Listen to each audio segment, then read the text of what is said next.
Okay, we are back, and I want to say hello to everybody in the chat. We've got Elizabeth. Hello, Elizabeth from Barbara from Savannah, Georgia. Elizabeth, thanks for sharing. Regina from Missouri City here in Texas. Felicia is also from Missouri City. Sheila Lewis, we got Humble in the house. Miss Lewis, how are you doing? Deborah Payne.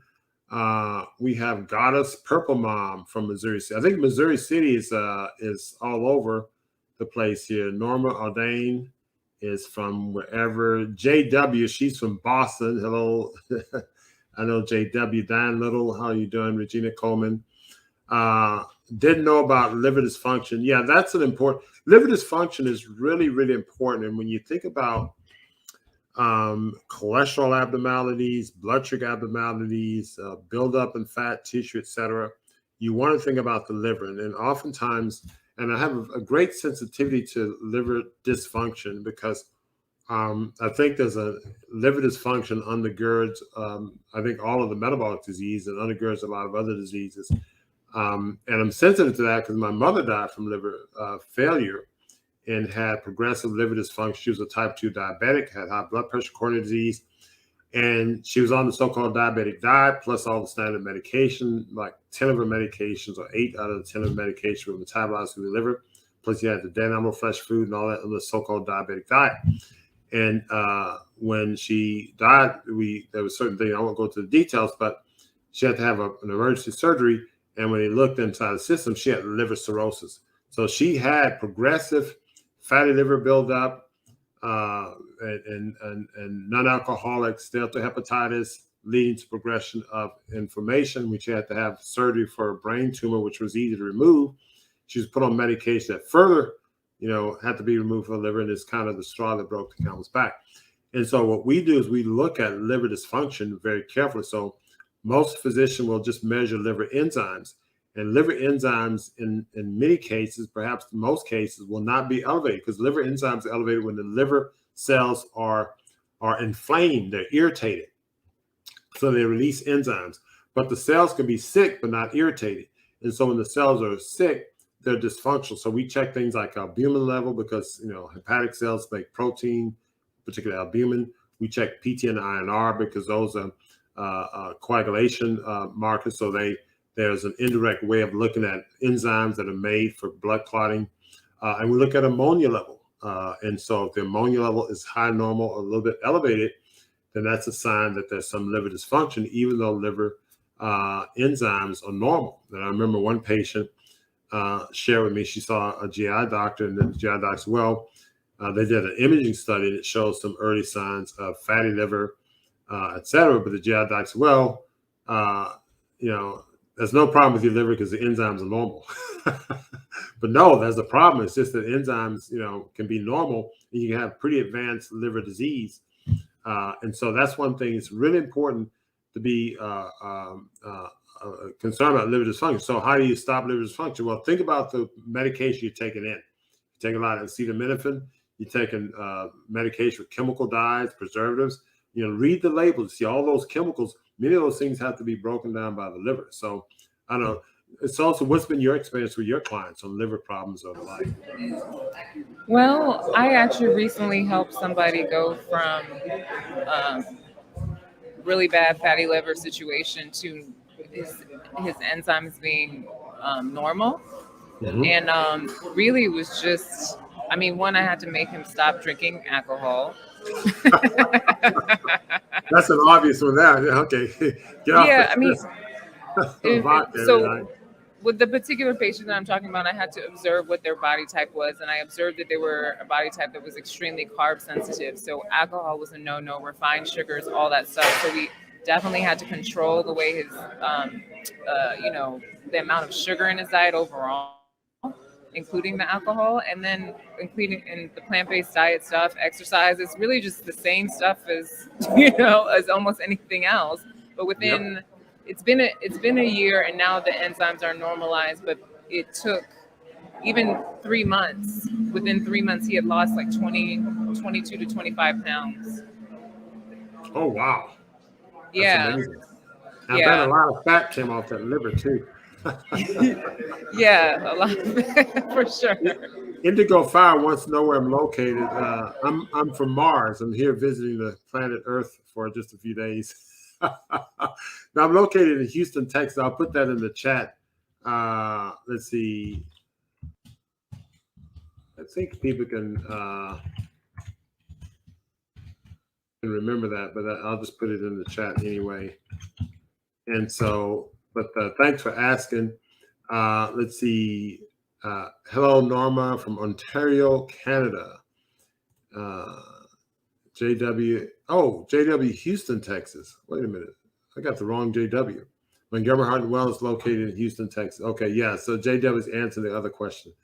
And Diane Little's laughing out loud. So the thing is that being aware of the underlying mechanisms of type 2 diabetes. So if you have family members with, type 1 or type 2 diabetes, you really want to change their diet or encourage them to change their diet. And I strongly recommend a clean plant-based diet. If you go on our website, MontgomeryHeart.com, Jumpstart, there's a little detox protocol we have on our website. Just look at MontgomeryHeart.com and there's some information there. But just going to a plant-based diet, removing animal protein from the diet, removing processed carbohydrates, fried foods. I mean, you pretty much know what these foods are from your diet.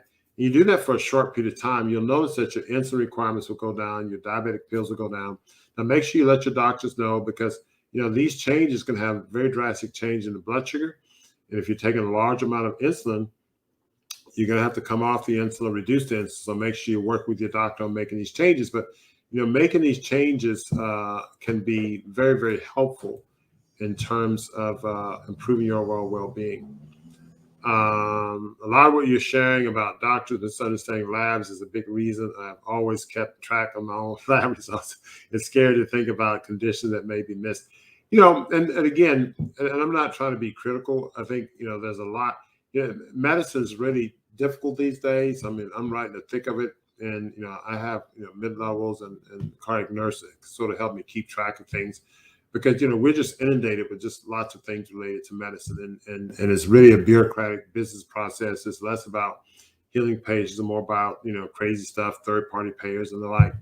And so lots of doctors just caught in this, cycle of things. And I remember seeing one patient, and he came to office. He said, well, I did a telephone visit, a Zoom visit, televisit with the doctor, and they, we came online, and I could just tell the doctor was just not looking at my chart and asked me a few questions, said, see you back in 6 months.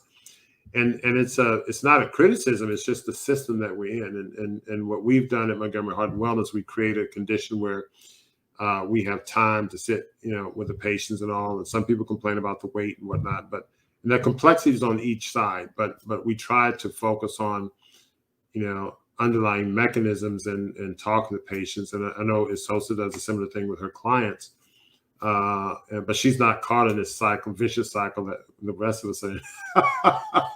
but still, it's the same process. So here's someone saying, Indigo 5, it's hard to do plant-based when you're told to give insulin by insulin to carb ratio. Yeah, Indigo, I don't want to give you instructions over the line. If you give us a call at 713-599-1144, or go on our website at MontgomeryHeart.com, you can reach out to our team, or go to MontgomeryHeart.com/journey. You can connect with our community. We have a diabetes support group. But just connect with someone in our facility, and we can maybe, arrange something where you get into one of our programs. If you're in the Houston area, or can come to the Houston area, we can work with you. But suffice it to say, in this setting, there are ways around it. And I think you should find a doctor in your location who's willing to work with you on making simple lifestyle changes. We talk about aggressive lifestyle changes, raw detox, etc.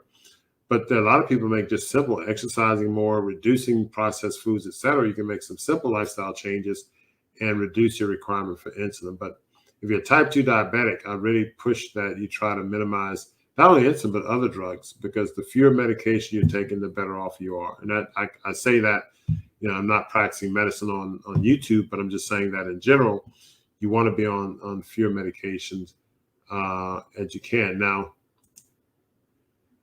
Mystic Seer Terra, can we eat Beyond Meat burgers? So Misty is a Beyond Meat burger fan. The answer is, well, I mean, you can eat Beyond Meat burgers because it's a free country.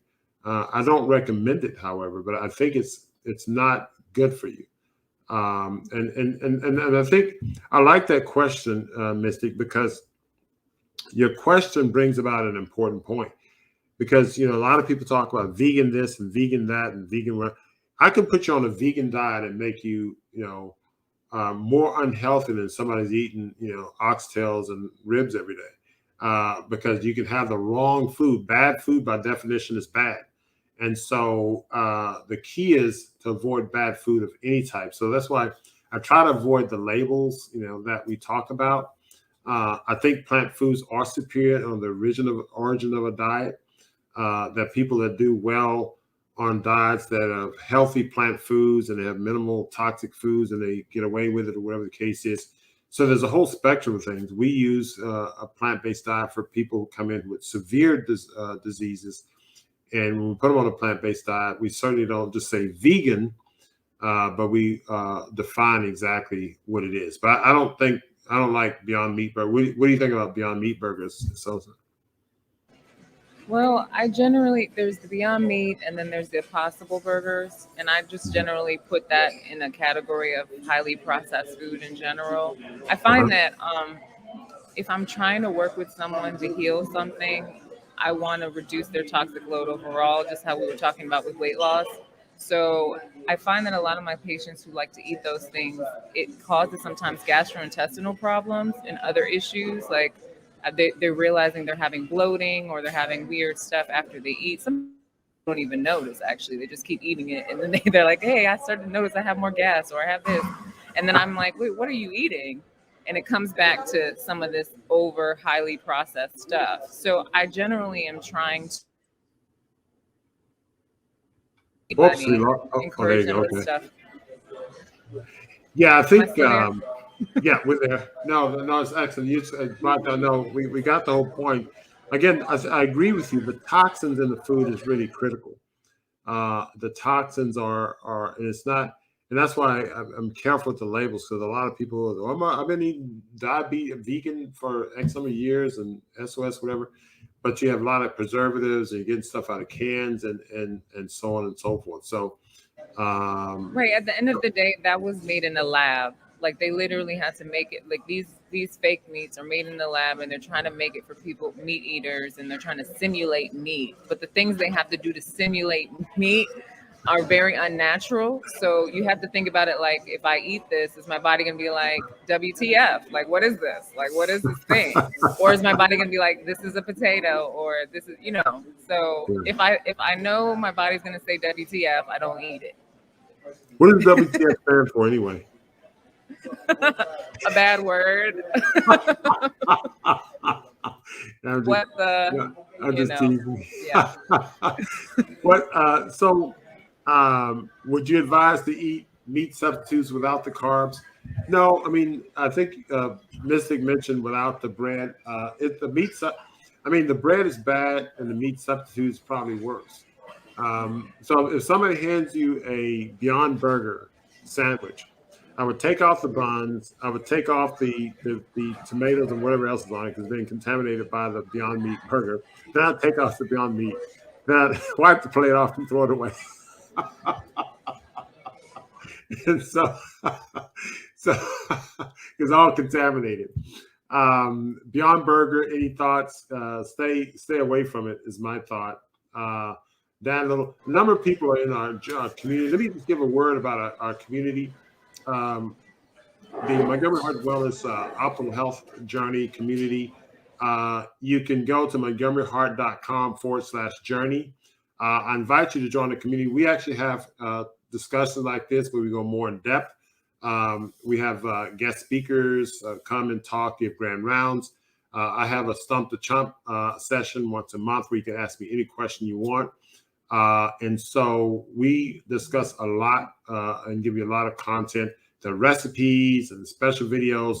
So it's a much richer and in-depth discussion on topics in the support group. So if you have diabetes or heart disease or you have weight loss issues, then getting on Montgomery Heart community. And so go to montgomeryheart.com/journey and learn more about this program. So I think it'll be very helpful.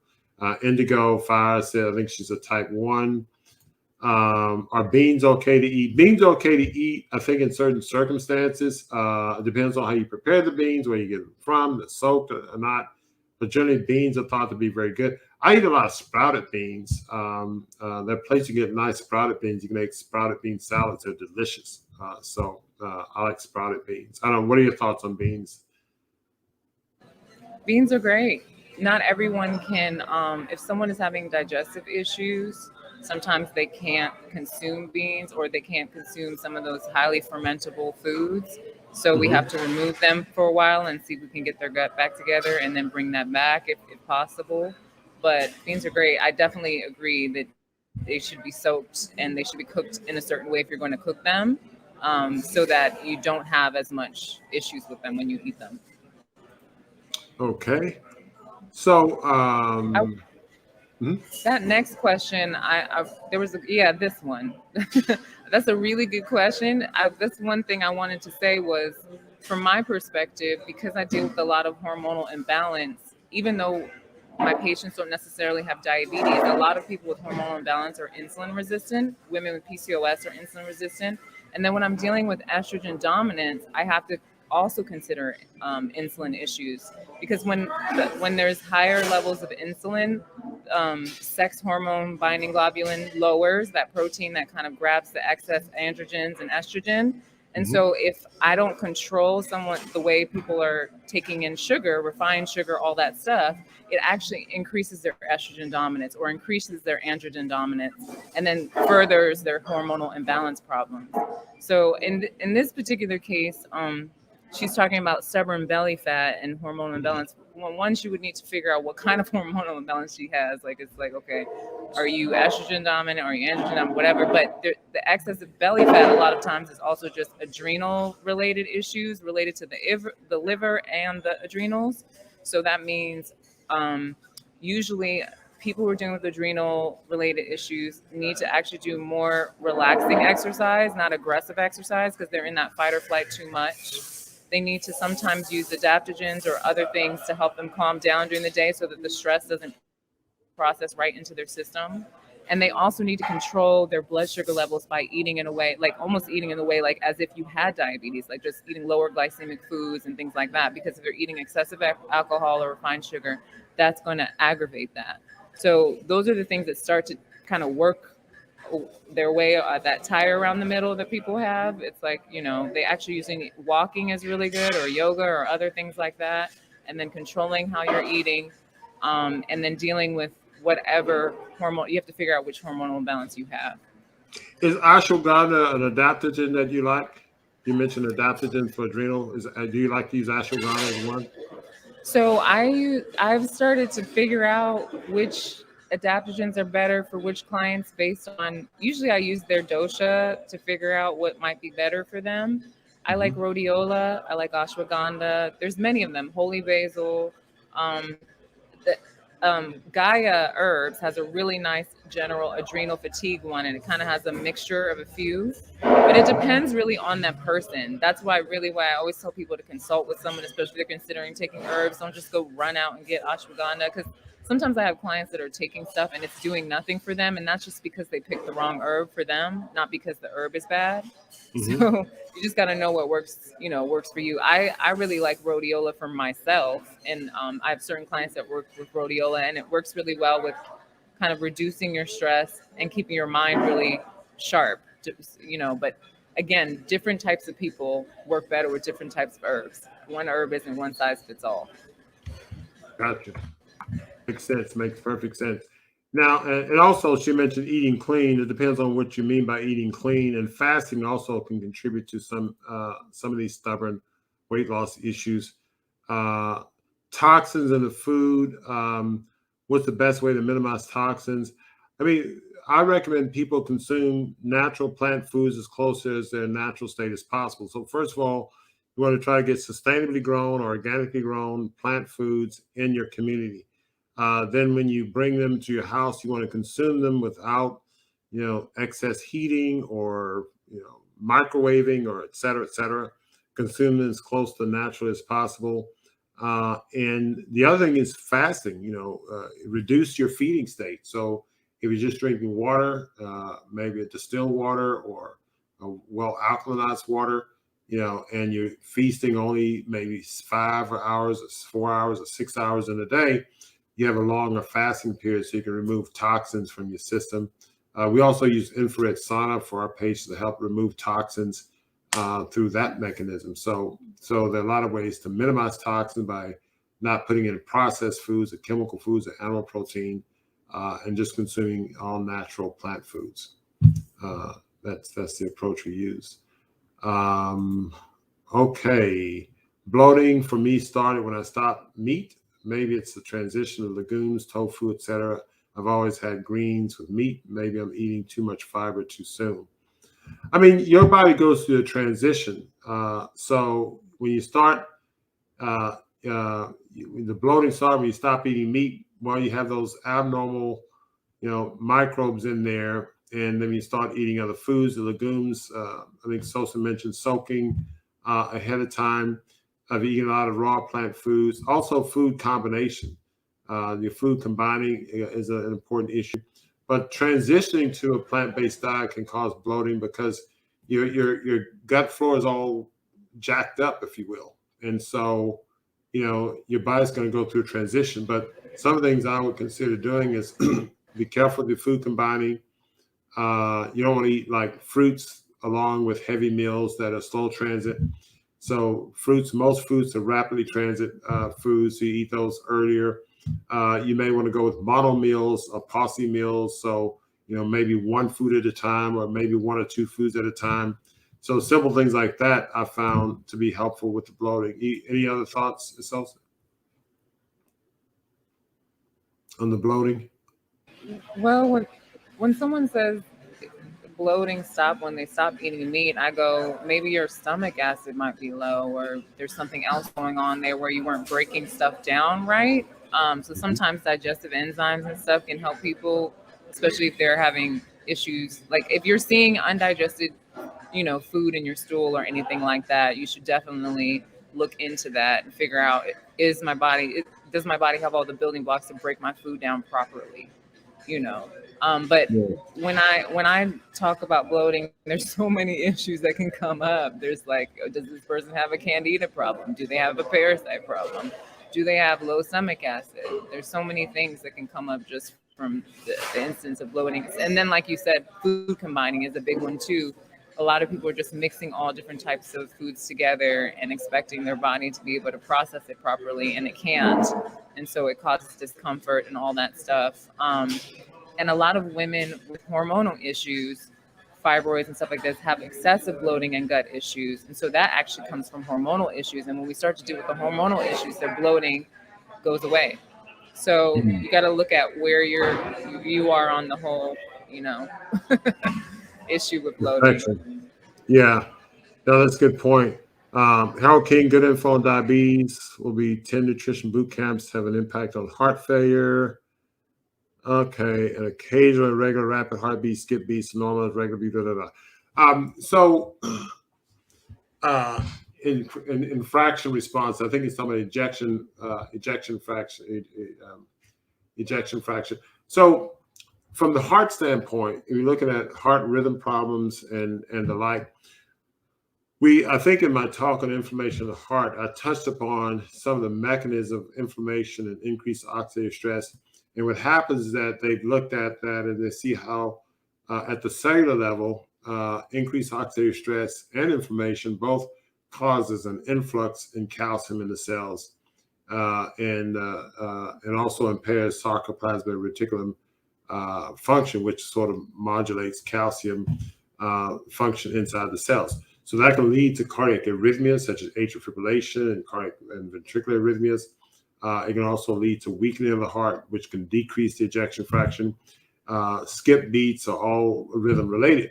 So what you're seeing with these skip beats and abnormal heart rhythm is something related to inflammation, oxidative stress, and it affects the heart at the cellular level. And so we've seen patients whose atrial fibrillation is well controlled on a plant-based diet. I've had lots of patients with severe heart failure who typically are considered, if they're in atrial fibrillation, they're in chronic atrial fibrillation, and they can't be converted. Well, what I do is I put them on a raw detox diet, and their atrial are huge. And I put them on like an antiarrhythmic drug like amiodarone for a short period of time. The amiodarone has lots of side effects, but I do that temporarily.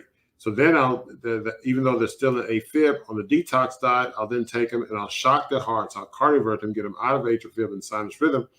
And as long as they're still on a plant-based diet, a clean, raw plant-based diet predominantly, then what we see is that the heart stays in sinus rhythm, the atrial shrinks a little bit, and I'm able to wean them off the amiodarone. And so we've seen that in a number of cases. And all that's happening is that the natural nutritional effects is enhancing heart function at the cellular level. So you're reversing some of the scarring, reversing some of the biochemical effects, reversing, mitochondria is becoming healthier, it's being fed. So more ATP production, fewer reactive oxygen species at the cellular level, fewer calcium influx, et cetera, et cetera, et cetera. So all these things can help with abnormal heart rhythm, and you can do that primarily with nutrition. And in fact, I think it's superior to the actual drugs from our experience. Ann Gray Smith is 16 years past double bypass surgery. Congratulations. I hope you're on a plant-based diet. I think anybody who's had bypass should be on a 100% plant-based diet, detoxing, etc. I really encourage anyone who isn't a member to join. Thanks, Age Olivet. Join the journey. Jack and Dr. Montgomery are so engaging. So it is, if you haven't heard, montgomeryheart.com/journey.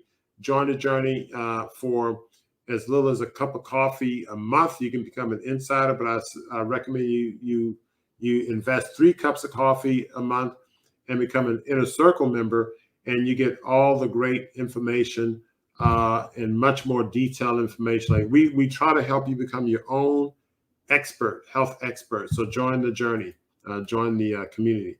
I always cook and eat at home. That's actually a good exercise to do. You control your food, you control what goes in it. How to learn more about your program, Esosa. Esosa, how do we learn more about your program? Well, Esosa's so busy. She says, what? No, that's Brenda, right? Brenda, you can go to therawgirl.com, and that's where all of the stuff is. But if you go to classes and you click on the button that says classes or programs, it'll take you to stayingazisuniversity.com, and that's where I have a hormonal balancing academy, and that's where I deal with a lot of women with hormonal issues. So we help women with fibroids, endometriosis, adenomyosis, PCOS, infertility, all kinds of crazy stuff. And we've had exceptional results. So you can check us out there. Now, I'll put therawgirl.com in the chat. Can they find all that stuff from there? Mm-hmm. Yep. Hold on a second. And I'm going to just go to the, let me just I'll do a screen share and share the website with everybody. Hold on one second.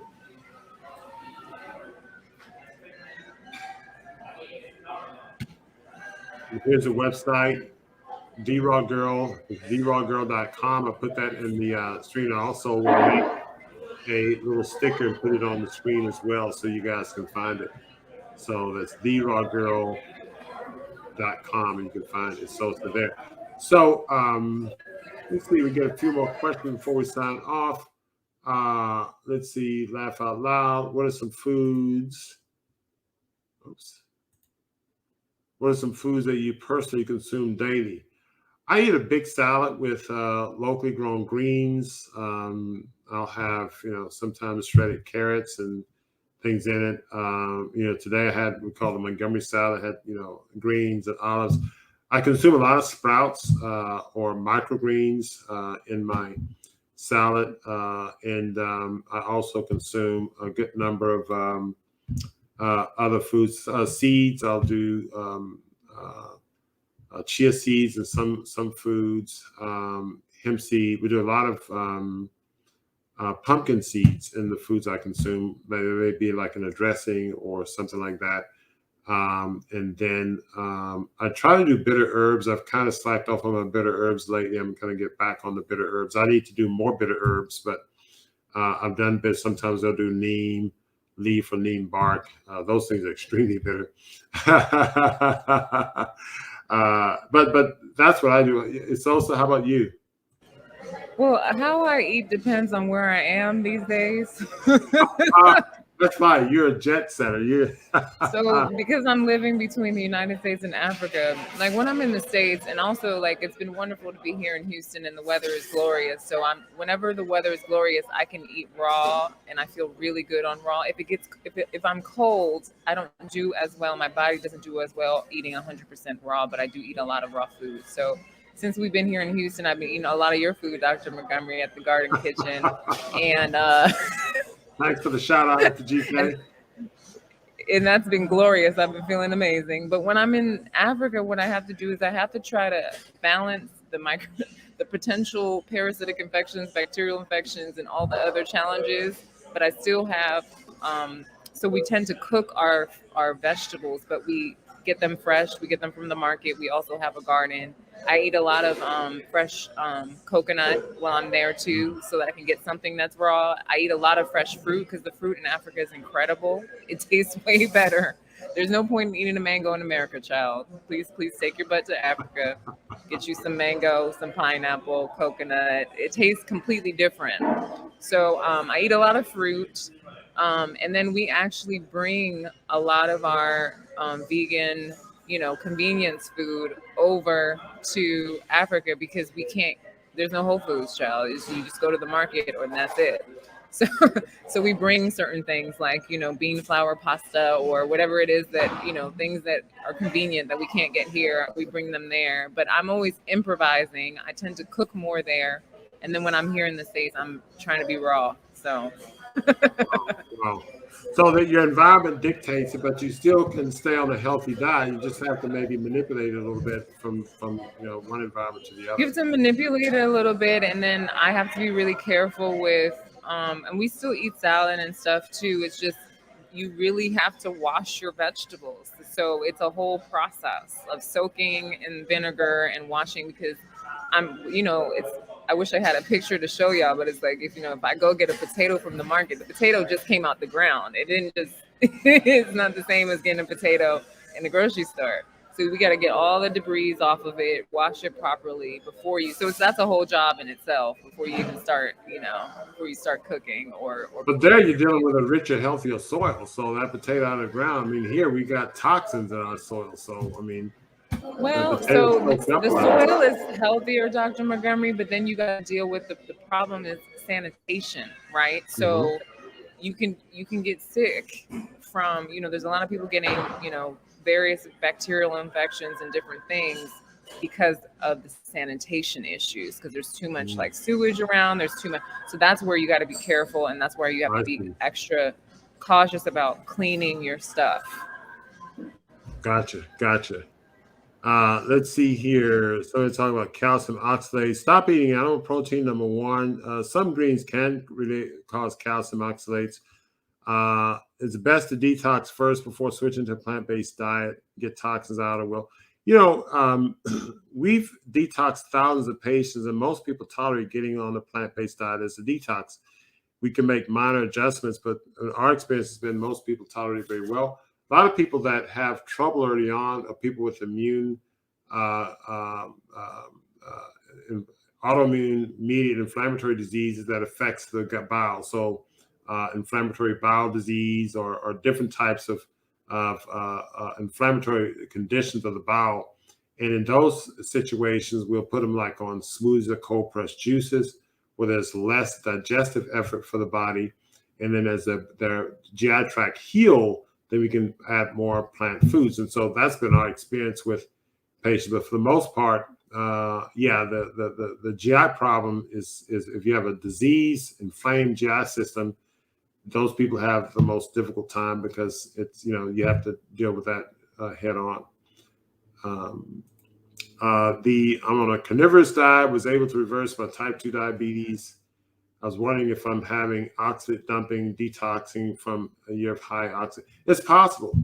But oxalate plants, really you have to eat a large amount of oxalate plants. I mean, people talk about spinach and kale can release oxalates, but I think you have to eat a large amount of it. So thank you for being an informative element for the change of better health, healing, prevention. Thank you very much, Al King. And Gray's been coming a lot. I have adrenal gland tumor. Check every few years. What can I do?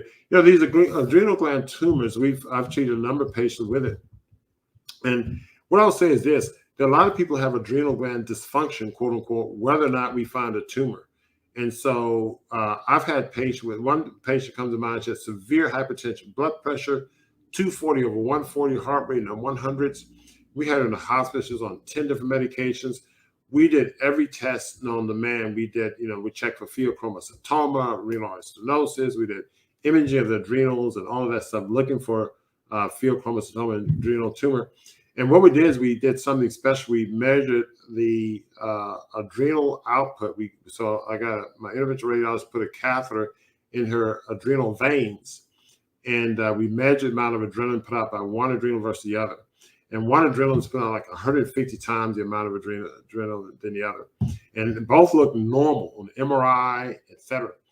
But I got my colleague, and she was in the hospital for a better part of, actually 60 days, to be honest, in total.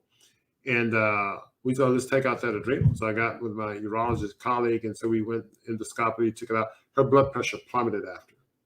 And after that, it was easily controlled with one medication. And it was a challenge, but we addressed that problem, and she did well. I've since saw maybe a handful of other patients with a similar problem, and they weren't as severe as her, so we're going to have to take the adrenal glands out. I think we only removed maybe 2 more adrenal glands based on that. I should have written it up. But when we looked at it on the pathology report, it didn't show anything like pheochromocytoma, et cetera. It just showed hyperplasia. In fact, they didn't use the word hyperplasia. They said increased medullary prominence. They said it was definitely abnormal, but it didn't look like anything else, such as pheochromocytoma or hyperplasia. So she had an abnormally functioning adrenal gland. It wasn't responsive to the feedback measures. So it's just putting out adrenaline as though, it heard or saw or responded to nothing. And so the pressure was high, and we had to remove it. We've seen other patients with similar type phenomenon, and they responded well to detox. So I think metabolic imbalances probably contribute to this. But yeah, adrenal gland tumor, yes, you may have some abnormal output, but if they're able to control your blood pressure, without having to remove the adrenal gland, that's good. What can I do? I think you need to detox. I mean, I hate to sound like a broken record. I think you need to detox. Looking at adrenal gland function, looking at cortisol levels, looking at the biochemistry, I think is all important. But the tumor is there because of some excess growth. It could be due to some metabolic problem, toxic involvement, et cetera. Because you don't have to go through surgery. You think the simple thing to do is detox, and then you can start to look at other possible approaches. Yes, I need to put an order in the Garden Kitchen. Yes, Aaron, Garden Kitchen, thanks for the shout out. Garden Kitchen has delicious food. Yes, thanks for the shout out. My blood pressure is always crazy. I think it's the adrenal. Yep, that's true. That's some things you can do. If you're in the Houston area, give us a shout. We can help you look at some of the details. This Esosa is great. I mean, we've gone over time, and I think it didn't feel like we've gone over time, but it's always a great time. And thank you all. Everybody give Esosa a digital round of applause for coming back and joining us. She came all the way over from Sierra Leone to the United States and come to Houston and say hello to you guys. Made a special trip. So thank you very much for coming and joining us. And Daniel has a lot to say about spinach, leafy greens. But I think we're out of time right now. I want to thank you guys. Thank you, Esosa. I'll see you backstage. I'll close out. And we will, y'all give her applause. Thank you very much. I'll see you backstage. So again, as usual, I learned a lot, and I hope you guys have learned a lot. And as I've said before, give us a thumbs up. Please share and subscribe if you hadn't had a chance to do so. So share this information with anyone that you think can benefit from it.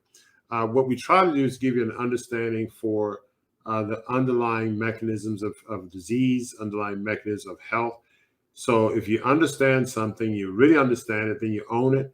And once you own it, you can truly deal with it. So I hope this has been helpful for you. We will be back next week, God willing. And we will have a wonderful show for you at that time. I don't have the title tonight, but it'll probably be related to fatty liver disease. So stay tuned. But until then, keep it fresh, natural, and live.